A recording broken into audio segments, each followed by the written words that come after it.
지금까지 이 가스라이팅이라는 단어를 들어본 분들이 계실 겁니다. 요즘에 젊은 사람들이 이 가스라이팅이라는 단어를 아주 빈번하게 사용하고 있는 것으로 알고 있습니다. 그들이 사용하는 그 핵심 요지는 일단 그 단어와는 좀 맞지 않다고 생각이 됩니다.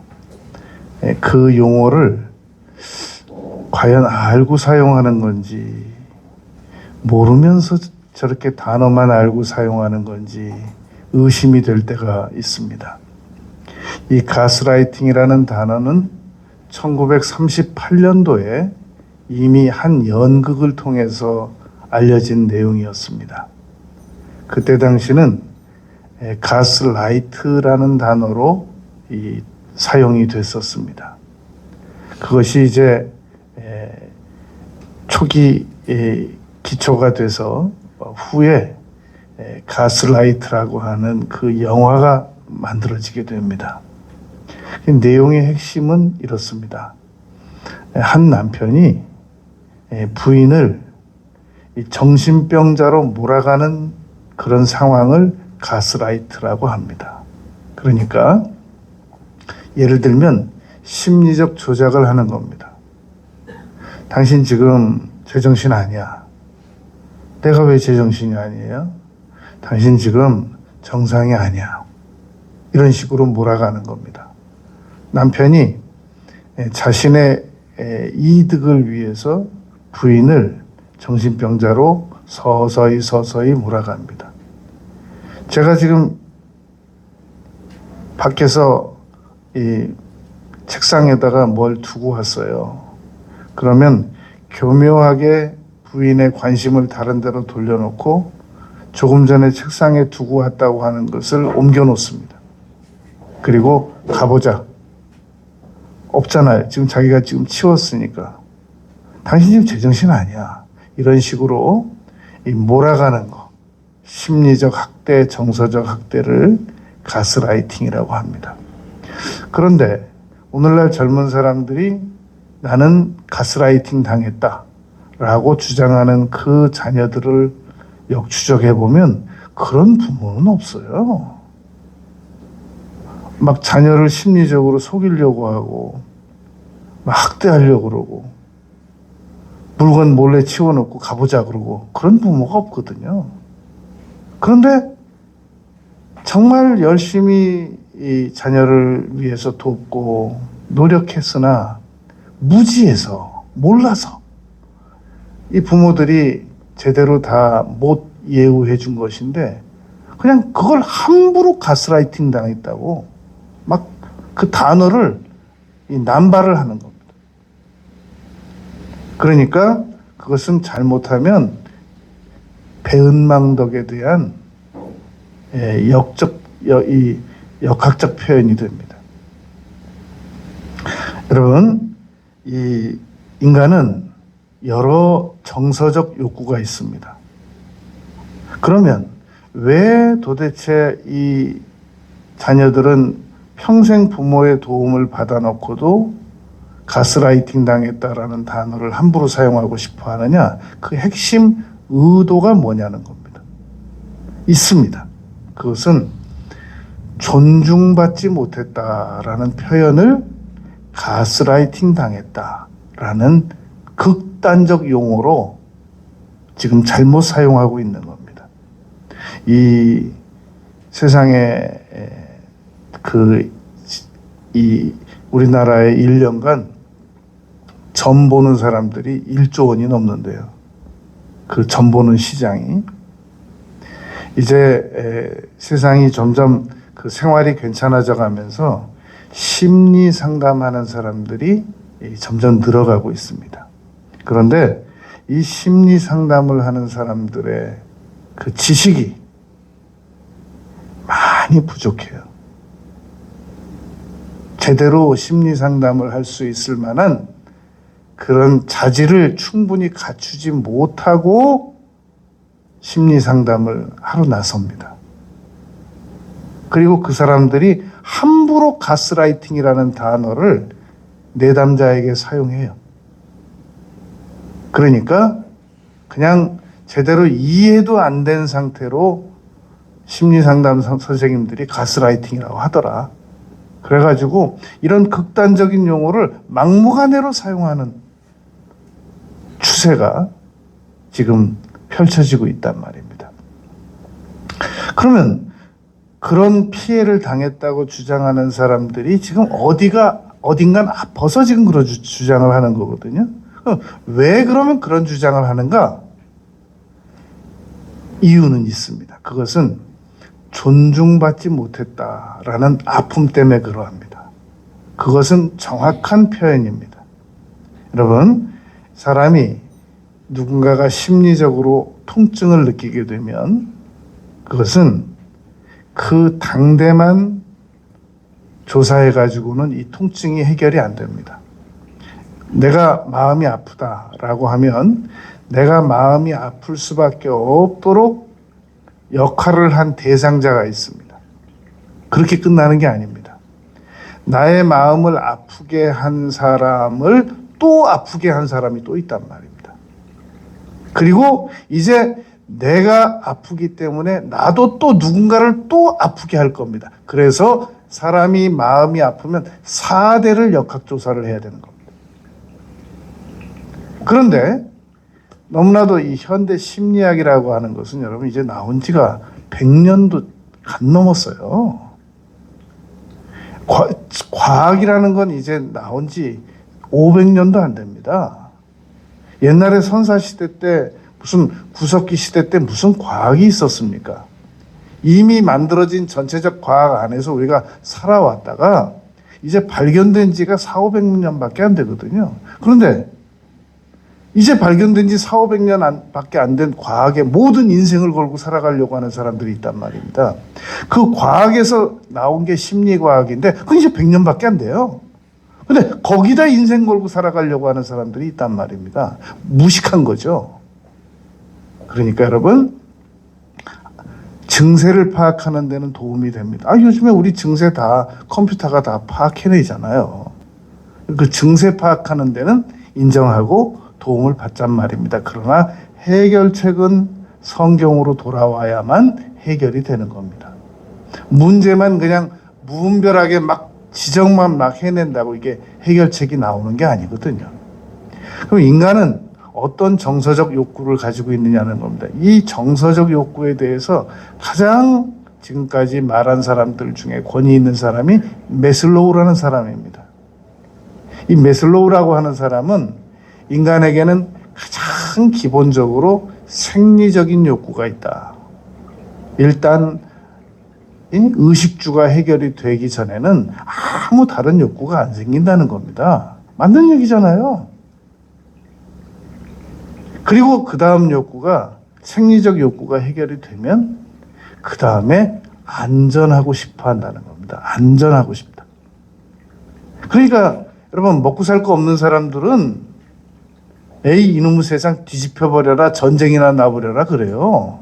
누가 전쟁 걱정하느냐?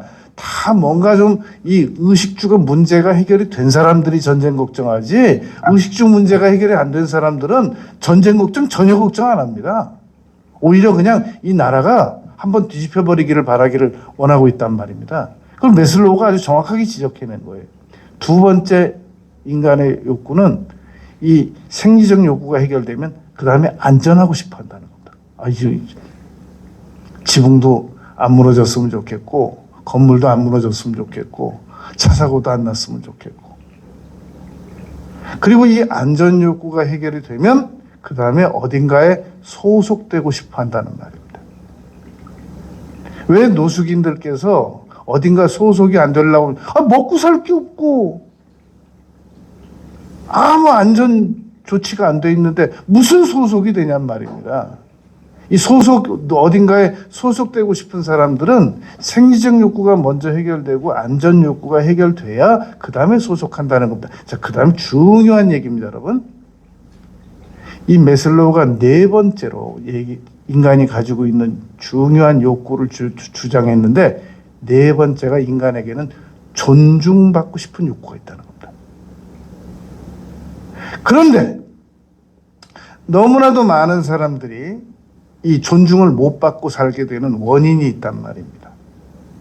존중이라고 하는 것은 누군가가 나보다 못한 사람이 나를 존중 안 해줬다고 해가지고 슬퍼하는 경우는 없습니다. 여러분, 길거리에 있는 그냥 노숙인들께서 우리를 존중해주지 않았다고 슬퍼하지는 않는단 말입니다.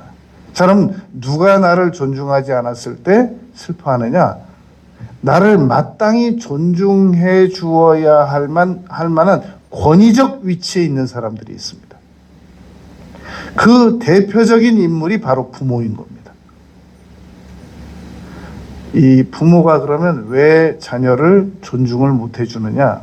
두 가지 이유입니다. 하나는 교만해서 존중을 못 해주고, 하나는 무식해서 존중을 못 해주는 겁니다.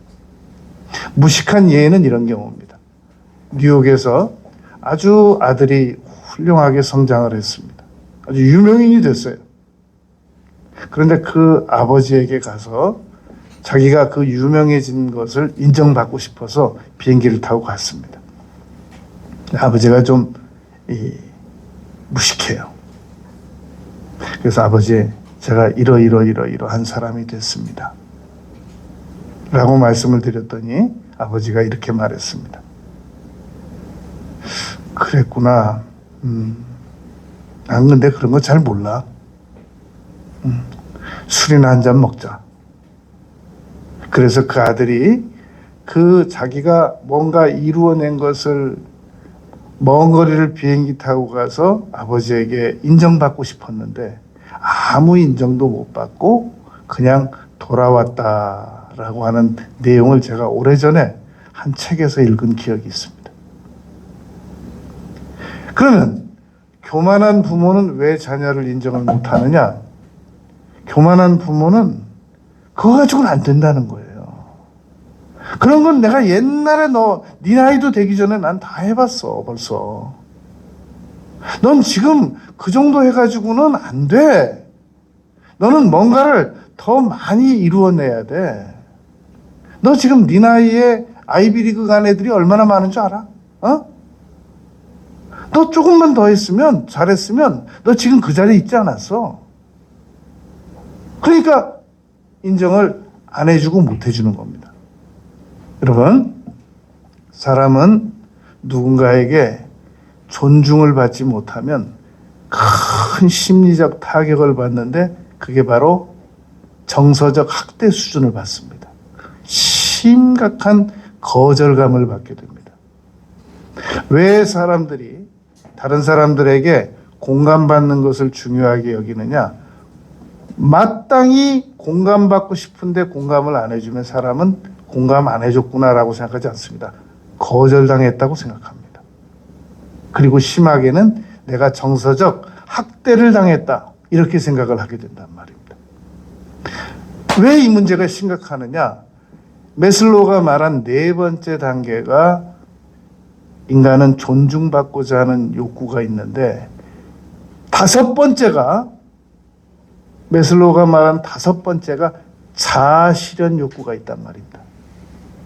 왜 우리 애들은 다른 애들은 막 아무것도 없는 애들이 세상에 나가서 막 엄청난 성공을 거두는데 왜 도대체 우리 애들은 자아실현을 저렇게 못하는가? 네 번째 존중의 욕구에서 가로막혀서 그렇습니다. 여러분, 우리 자녀들이 지금보다 더 훌륭한 사람이 되기를 바라거든. 야, 이 자료 막, 저 자료 막 끌어다 주면서, 야, 얘 봐, 얘 좀 봐, 얘, 아무것도 부모가 안 해줬는데 이렇게 잘 됐대.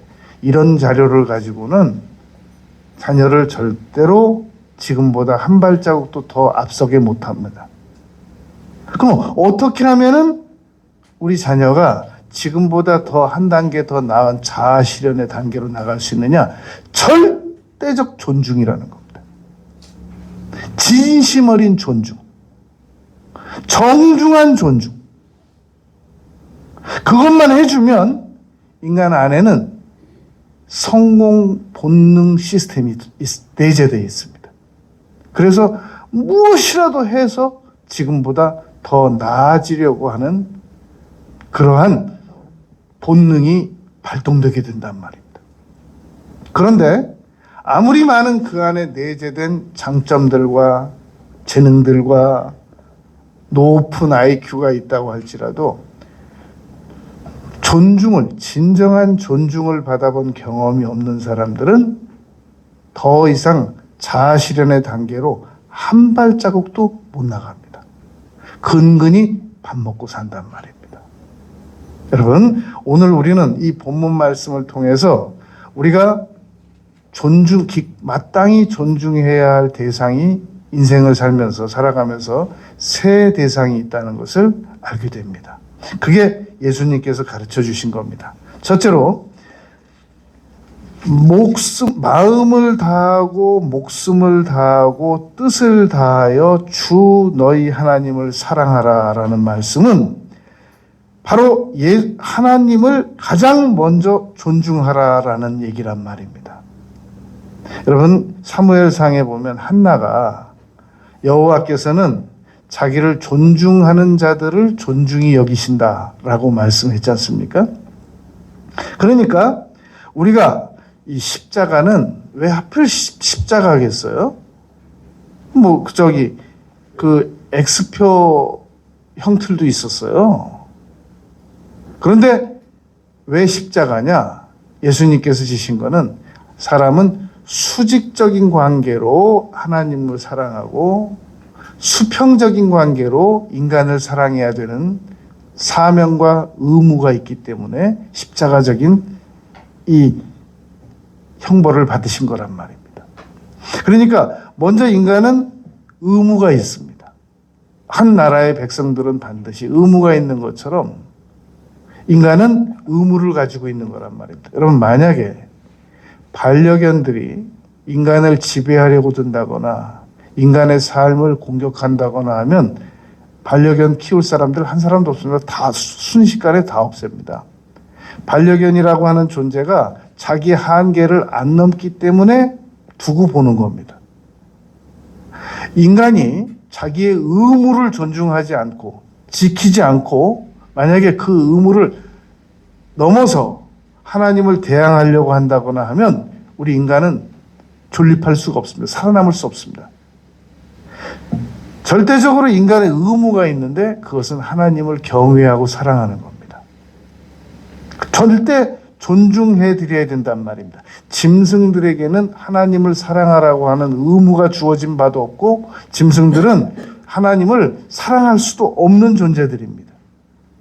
이 예수님께서 이 목숨을 다하고 마음을 다하고 목숨을 다하고 뜻을 다하라고 하는 이 절대적 계명과 내 이웃을 사랑하라는 계명과 내 몸과 같이 나 자신을 사랑하라는 이 두 계명이라고 말했는데 세 번화 시키면 세 계명입니다.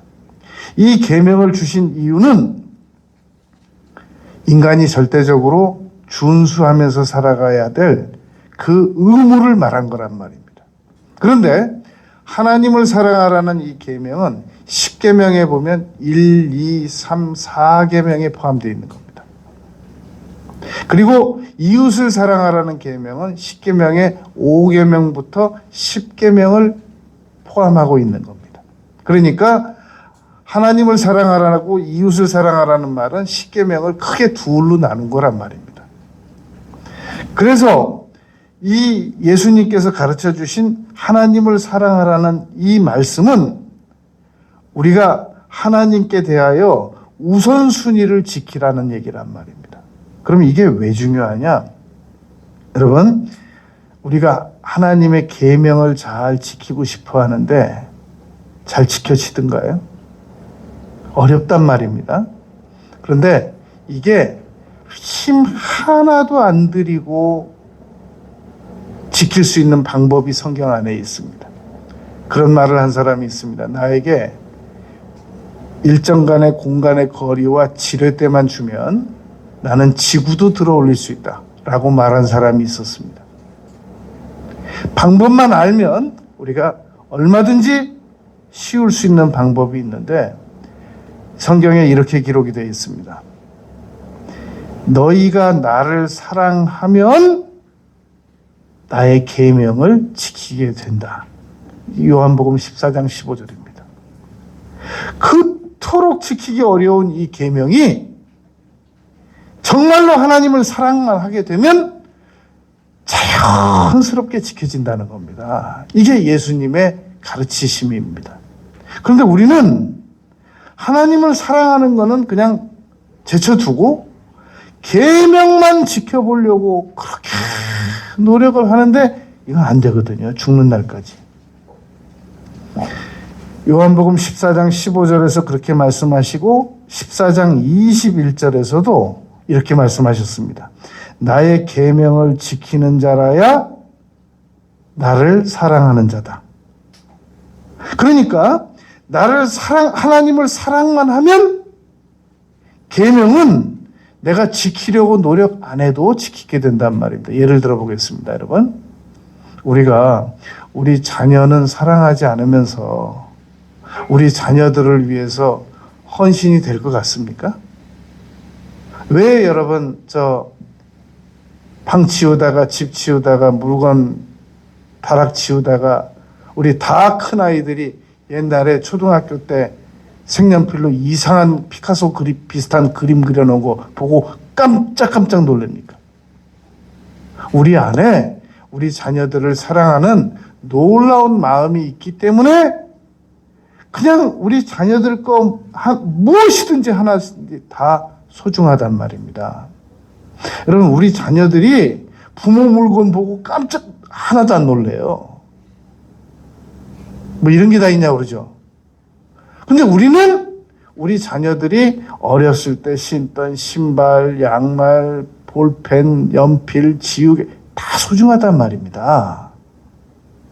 그것은 왜 그러냐면 우리가 우리 자녀들을 위해서 의식적으로 그렇게 하려고 노력을 해서 그러는 게 아니라 우리한테 자녀를 사랑하는 마음이 있어서 그렇단 말입니다.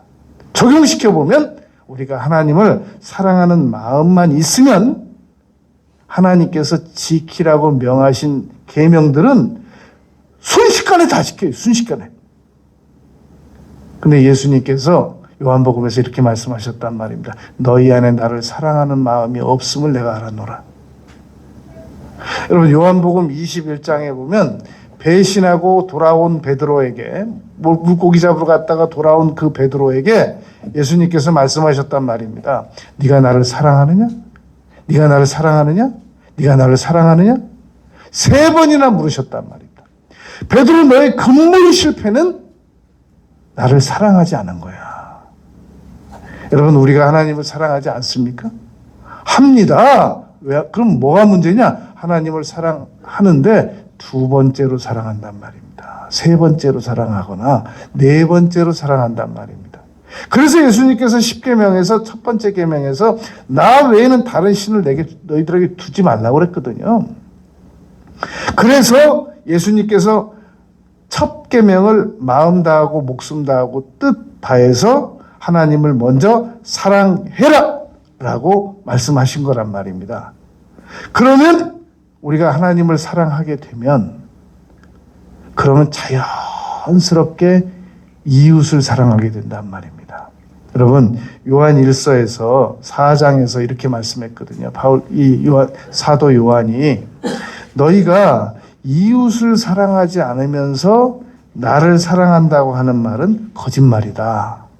왜 이렇게 말했느냐면 역으로 말한 겁니다. 그게 너희가 하나님을 사랑하면 자연스럽게 이웃을 사랑하게 된다. 한번 생각을 해보세요, 여러분. 내가 내 자녀를 사랑하는 사람이 남의 자녀도 귀한 거지. 내가 내 자녀도 안 귀한데 누구 자녀가 귀하겠어요? 지금 내 자녀도 힘든데. 자기 자녀도 여러분 귀찮아할 때는 야 절로 가 절로 막 그런단 말이에요.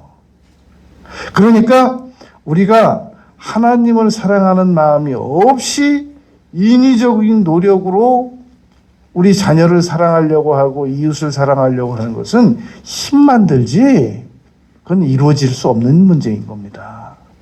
그러니까 이 내가 들 수 있는 그 물량의 법칙이 있는 건데 내가 들 수 없는 그런 물건을 내가 강제로 들어보려고 노력을 하다가 계속 지치기만 한단 말입니다.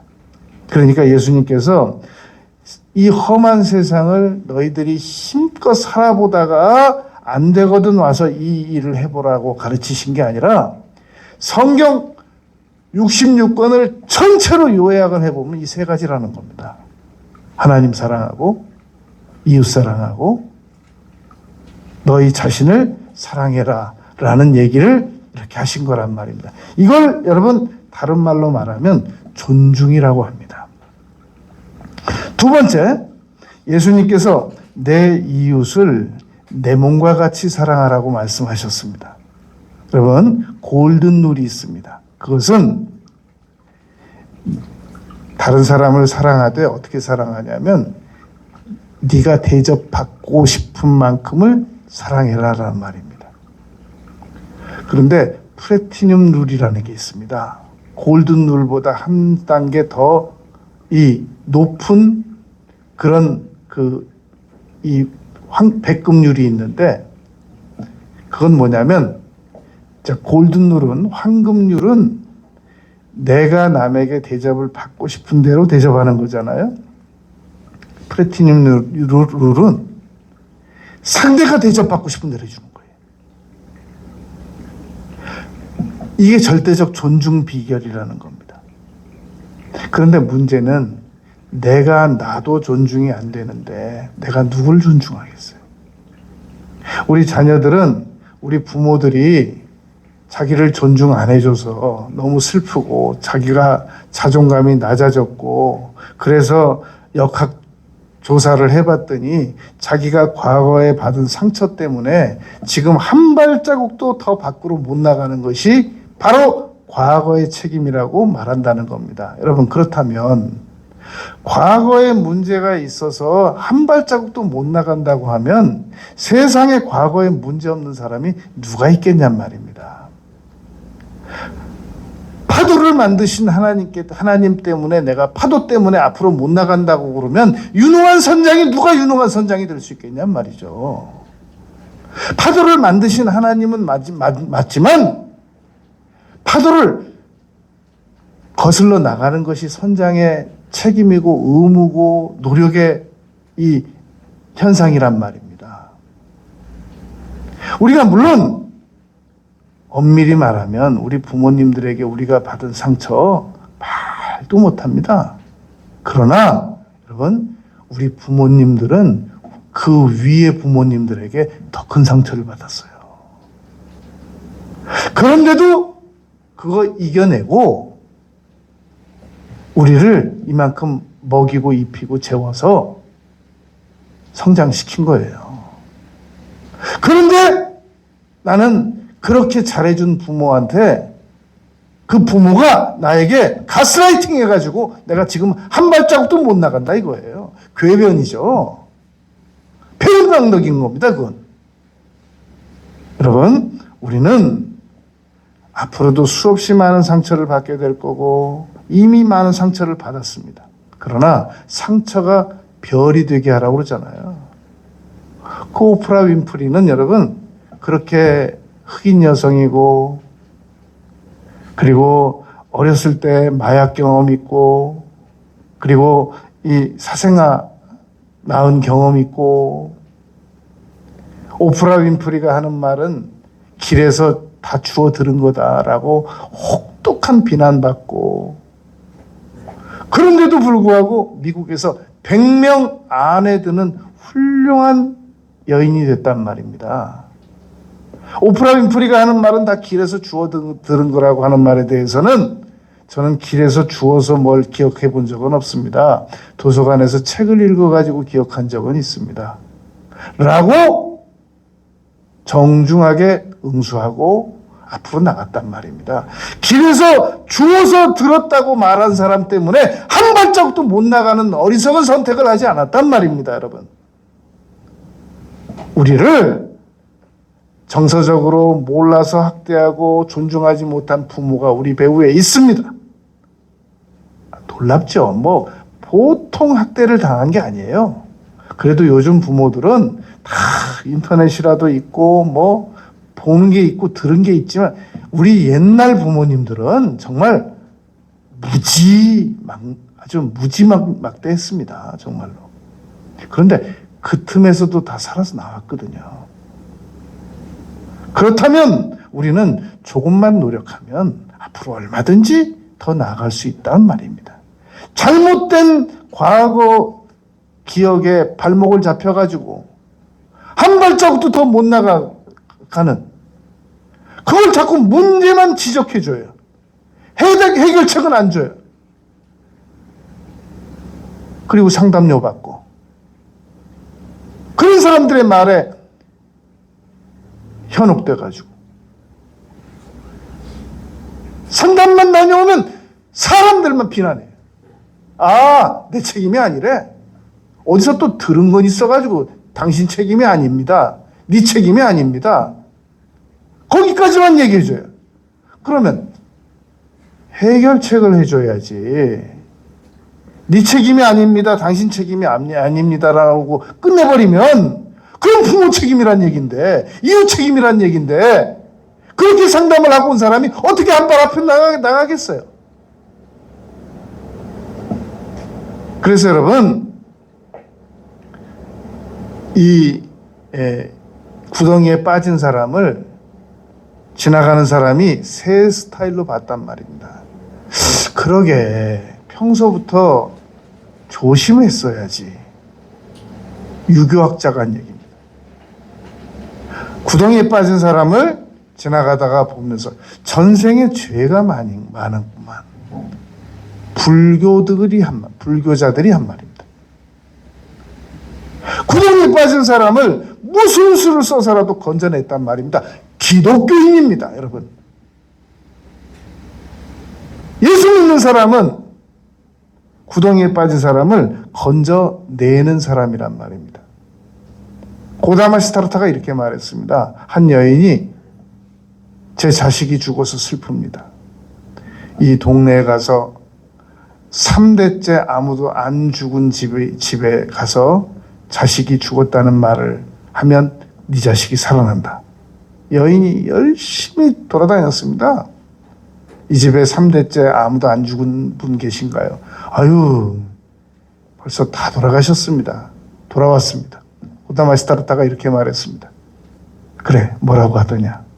3대째 아무도 안 죽은 사람은 아무도 없답니다. 그래서 네 자식도 죽은 거야. 생자 필멸이야. 사람은 한번 태어나면 반드시 죽게 돼 있어. 거기까지예요, 불교에서. 예수님은 나를 믿는 자는 죽어도 살고 살아서 나를 믿는 자는 영원히 죽지 않는다라고 부활을 가르치셨단 말입니다. 여러분, 우리 기독교는 과거에 받은 상처가 어떤 상처든지 치료받을 수 있고, 그가 찔리면 우리 허물을 인하며 그가 상하면 우리 죄악을 인하여 그가 징계를 받음으로 우리가 자유를 누렸고 철직에 맞음으로 우리가 나음을 입었단 말입니다. 예수 믿는 사람은 과거에 어떤 상처를 받았어도 치료받을 수 있단 말입니다. 재기할 수 있단 말입니다. 그게 우리 성경의 가르침이란 말입니다. 그러나 여러분, 우리가 꼭 기억할 건 있습니다. 사람이 깊은 상처를 받아서 더 이상 자력으로 일어나지 못할 때 치료를 어디서부터 시작해야 될 것이냐라는 것은 우리가 알고 있어야 됩니다. 그것이 바로 존중이라는 겁니다. 기력이 없어서 기진맥진해서 더 이상 자기 힘으로 일어날 수 없는 사람에게 가서 이러고 있으면 되냐? 다 너보다 못한 사람들인데 다 일어서서 힘껏 돌아다니고 있더라. 네가 지금 이게 인간으로서 할 도리냐? 이게 순서가 아니란 말입니다. 헬렌 켈러가 삼중고 귀먹고 눈 멀고 말 못하는 여인이었습니다. 설리반이라고 하는 선생님이 단어 하나 가르치는데 6년 걸렸습니다. 그 설리반 선생님이 어떤 선생님이었냐를 우리가 알아볼 필요가 있습니다. 그 설리반 선생님은 자기 방에서 문을 등지고 1년 동안 아무하고도 얼굴 대면을 안 한 그런 여인이었습니다. 왜냐하면 부모에게 버림을 받았거든요. 그 설리반 선생님을 한 간호사 선생님이 1년간 가서 아무 반응도 없는 그런 그 설리반 선생님을 그 간호사 선생님이 간호사가 계속 찾아가서 설득을 합니다. 그리고 그 간호사의 그 끈기 있는 그 설득에 설리반 선생이 치료를 받았습니다. 그 설리반이 헬렌 켈러를 치료한 겁니다. 그 배경에 무엇이 있었느냐면 존중, 절대 존중이 있었단 말입니다. 지금 함부로 이 자녀들을 우리 집은 쟤만 정신 차리면 되는데 왜 저럴까? 그 자녀가 절대 존중을 받아본 기억이 없는 거예요. 여러분, 이제부터라도 절대 존중이 먼저입니다. 너는 지금 하고 있는 짓이 인간이 아니야. 너는 지적질이 먼저가 아니고 존중이 먼저입니다.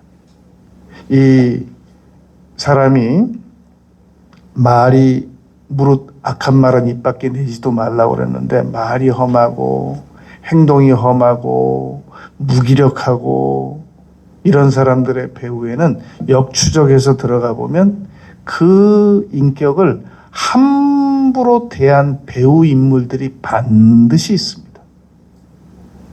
함부로 말하고 함부로 표정 짓고 여러분, 우리가 옆에 집 사람을 존중하면 라디오 하나를 틀어도 볼륨을 조절하게 돼 있어요. 설거지 하나를 해도 조용히 하게 돼 있고요. 아랫집 사람을 존중하면 덜 뛰게 돼 있습니다. 안 뛰거나 덜 뛰게 돼 있단 말입니다. 우리가 정말로 우리 자녀들을 존중하면 절대로 아이들이 있는 데서 부부싸움 못합니다. 아이들이 뻔히 같은 공간에서 보고 있는데 막 대판 싸우는 거는, 그리고 뒤끝은 없는데 다행한 건 그래도 뒤끝은 없잖아요. 그래서 애들이 그런데요, 부모가 막 대판 싸우면 조금만 기다려라, 곧 외식하러 나갈 거다. 그런데 자기들끼리 저 끝나면 이제 외식 나간다는 거예요. 그런데 아이들을 두고 부모가 대판 싸우는 거는 아이들은 자기들이 잘못해서 엄마 아빠가 싸우는 줄 알아요. 어릴 때는. 그런데 나중에 성장을 해서는 압니다. 엄마 아빠가 우리를 존중하지 않았구나. 엄마 아빠에게는 우리가 중요한 대상이 아니었던 거야. 그러니까 그냥 우리들 있거나 말거나 자기들 하고 싶은 말 다 하고 산 거야. 이런 계산을 하게 된단 말입니다. 매슬로우로 다시 돌아가면 이 네 번째 욕구, 자아 존중 욕구가 결핍되면 자아 실현으로 못 넘어간단 말입니다. 그러니까 근근히 밥 먹고 사는 거예요. 여러분, 우리가 어디에서 문제가 생겼느냐? 우리는 자녀들에게 생리적 욕구도 해결해주고 있고, 안전 욕구도 해결해주고 있고, 소송 욕구도 해결해줬단 말입니다. 안 간다는 학교를 강제로 데려다가 줬으니 소송 욕구는 해결된 거잖아요. 어디에 문제가 있어요? 존중에 문제가 있었단 말입니다. 절대적 존중. 바울 사도께서 감옥에 있을 때 빌립보 교회에서가 에바브로디도를 파송했습니다.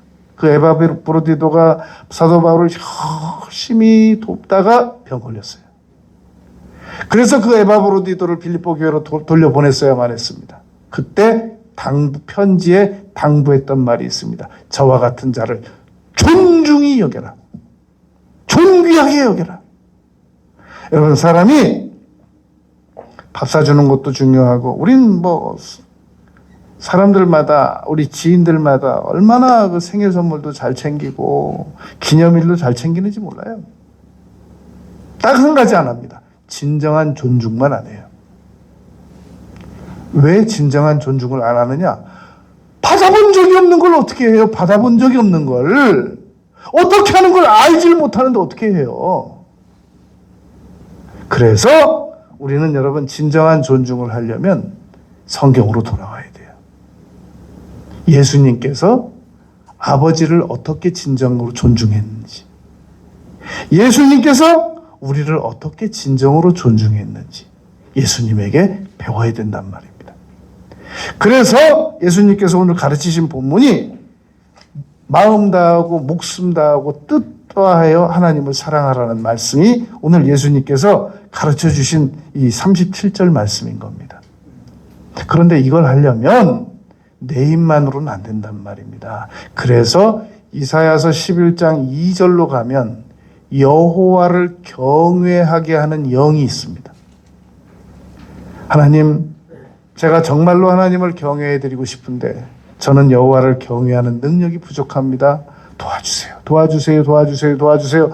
도와주세요. 도와주세요. 도와주세요. 도와주세요라고 간절히 기도드리면 여호와를 경외할 수밖에 없는, 여호와를 경외하지 아니하고는 견딜 수 없는 심령이 우리에게 임하는데 그게 이사야서 11장 2절입니다. 여호와를 경외하게 하는 영. 우리는 지혜의 영, 총명의 영, 이런 강구의 영, 이런 것들을 많이 구하는 거 맞습니다. 그런데 정말로 우리가 구해야 될 것은 여호와를 경외하지 아니하고는 견딜 수 없는 심령의 영을 우리가 여러분 구해야 된단 말입니다. 그래서 우리가 하나님을 진심으로 사랑하게 되면 그러면 우리는 이웃을 존중하게 됩니다. 왜냐하면 하나님을 우리가 존중했으니까 그로 인하여 계명을 지키고자 하는 그런 능력이 우리에게 임합니다. 여러분, 우리는 또 메슬로우도 잘 알지만 이 에릭 프롬도 잘 알잖아요. 에릭 프롬의 사랑의 기술 5가지 중에 4번째가 존중하는 겁니다. 사랑은 존중하는 거다. 내가 너를 얼마나 사랑하는 줄 알아? 옷 입혀주고 핸드폰비 내주고 등록금 내주고 폴로 신발 사주고 얼마나 내가 너를 사랑하는 줄 알아? 다 해주는데 존중만 안 해요. 여러분, 우리가 이웃을 존중하는 이 시스템이 갖추어지지 않으면 우리가 하늘 가서 별을 따오는 능력이 있어도 사람은 못 변화시킵니다. 제가 오래전에 상담한 사람 중에 아이가 중학교 2학년인데 가출했어요. 그 엄마가 무심코 지나가면서 저한테 한 말이에요. 애들 잘 키워보려고 제주도를 19번을 갔다 왔대요. 그때 애들이 초등학교 1명이고 중학교 1명인데 애들 잘 키워보려고 그 바쁜데 제주도를 19번을 갔다 왔대요. 난 세상에 제주도 19번 갔다 왔다는 사람은 내가 그때 처음 봤어요. 근데 제주도 19번 갔다 왔는데 애가 중학교 2학년에 가출했어요. 왜 그랬을까요? 그렇게 비행기를 19번을 태워줬는데 진정한 존중이 없었던 겁니다. 존중 없이 천만금을 주어도 인간은 변화되지 않습니다. 그러나 냉수밖에 줄 게 없어도 진정한 존중이 있으면 사람은 변화받게 되어 있습니다. 더 나은 길로 나가게 되어 있습니다. 그러니까 이제 예수님께서 내 이웃을 내 몸과 같이 사랑하라고 그러니까 율법사가 옆에 있다가 그럼 내 이웃이 누군데요? 라고 말했단 말입니다. 여러분, 마태복음 22장 37절부터 40절까지 나와 있는 이 하나님 사랑하고 이웃 사랑하고 나 자신을 사랑하라는 말은 마가복음 12장에 나와 있고 누가복음 18장에도 나와 있습니다. 그런데 이 누가복음에 보면 예수님께서 누가는 항상 의원 출신이라 같은 내용인데 좀 더 치밀하게 본문을 다루지 않습니까? 그러니까 이 누가가 내 이웃이 누굽니까? 라고 물으니까 바로 예수님께서 그 유명한 선한 사마리아 사람에 대한 비유를 말씀해 주셨던 겁니다. 여러분, 선한 사마리아 사람이 우리가 꼭 기억해야 될 내용이 있단 말입니다. 이 사마리아 사람이 가다가 강도를 만났어요. 그래가지고 그 사마리아 사람을, 한 선한 사마리아 사람이 이 누가복음 10장에서 이 사람을 주막에 데려다 주고 먹이고 재우고, 그리고 특별히 부비가 더 들면 내가 와서 나중에 그 더 든 돈까지도 다 해결해 주겠다고 말했단 말입니다. 중요한 내용이 있습니다, 여러분. 선한 사마리아 사람의 이름이 기록되어 있지 않다는 겁니다. 그래서 누군가 그런 말을 했답니다. 자기에게 호의를 베풀어 준 사람에게 이렇게 말했답니다. 저 조남이라도 알려주고 가시면 좋겠습니다. 그랬더니 이렇게 말했답니다. 성경에 선한 사마리아 사람의 이름이 있던가요, 없던가요? 없는 것 같은데요. 예, 그러니까 저도 제 이름을 굳이 말씀해 드리지 않겠습니다. 그리고 도움만 주고 갔다는 사람이 있더라는 겁니다. 여러분, 우리가 이웃을 도울 때, 그 이웃을 도울 때 이 누가복음 10장 36절에 예수님께서 이렇게 말씀하셨습니다. 네 생각에는 이 세 사람 중에 제사장도 그냥 가고, 그런데 너는 이 세 사람 중에 누가 강도 만난 자의 이웃이 되겠느냐? 그랬더니 그 질문을 한 누가 내 이웃입니까? 라고 질문한 율법사에게 예수님께서 그 율법사가 이렇게 말합니다. 자비를 베푼 자니이다. 가서 너도 이와 같이 하라. 라고 말씀하셨단 말입니다. 여러분, 우리가 이웃에게 존중히 여길 때 나의 이름을 남겨놓고 싶으면 거기에 이미 계산이 깔려 있는 거예요. 그러니까 누구에게나 우리가 존중하는 사람이 되려면 내 이름을 굳이 남길 필요가 없단 말입니다. 그 말은 상대방이 몰라줘도 나는 존중하겠다라고 하는 우리의 결심이 있어야 된단 말입니다. 세 번째로 내 몸과 같이라는 말, 너무나도 오랫동안 이 논란에 된 이 본문의 논란 배경이 하나가 있습니다. 그것은 과연 하나님 사랑하고 이웃 사랑하고 나도 사랑해야 되는 걸 넣어야 되느냐 말아야 되느냐, 나는 없는 것이 좋으냐 나도 있는 게 좋으냐라고 말하는데, 여러분, 나는 반드시 있어야 됩니다. 자기가 자기를 존중할 줄 모르는 사람은 이웃 존중 안 됩니다. 하나님도 존중 안 됩니다. 그러므로 내가 나를 존중해야 된단 말입니다. 문제는 내가 나를 존중하려고 하는데 이게 안 돼요. 왜 안 되느냐? 사람은 자기 비리를 자신만큼 아는 사람이 없거든요. 그렇기 때문에 사람은 자기 비리를 너무너무 많이 알기 때문에 자기 존중으로 지금 문제가 가는 게 아니라 자기 환멸 수준에 와 있습니다. 사람들마다. 그런데 어떻게 존중을 하냔 말이죠.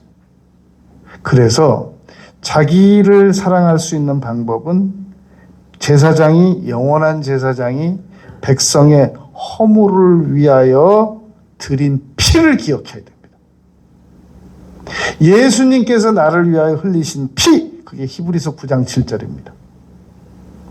그 피로 인하여 잠언 10장 12절, 사랑은 모든 허물을 가리느니라.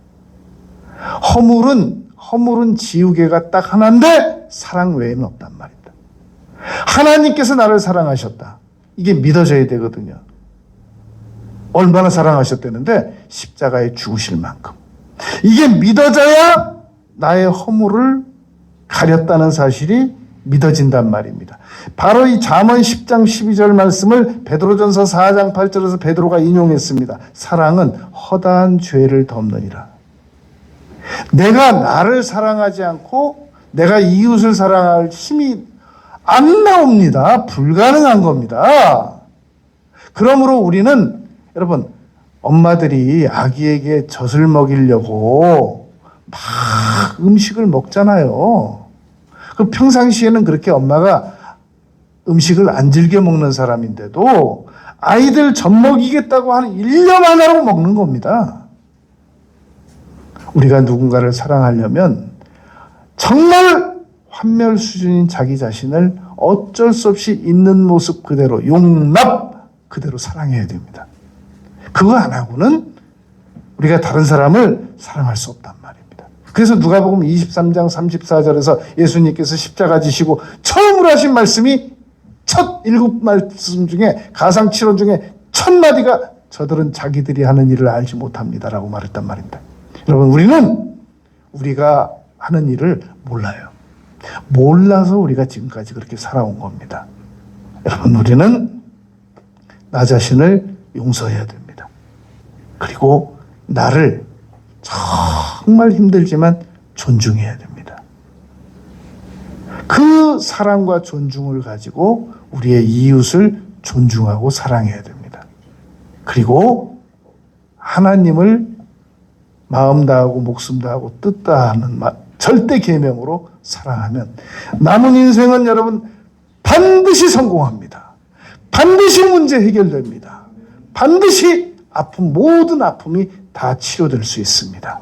이 말씀을 실천하는 우리 모두가 되시길 바라겠습니다. 아버지 하나님, 저희들이 마음 다하고 목숨 다하고 뜻 다하여 하나님을 사랑하겠습니다. 그리고 이웃을 정말로 그들의 아픔을 이해하며 존중하고 사랑하겠습니다. 도저히 용납이 어려운 저희 자신들을 있는 모습 그대로 용납하고 사랑하고 존중하겠습니다. 반드시 성령께서 함께 하실 것을 믿습니다. 예수님 이름으로 기도드렸습니다. 아멘.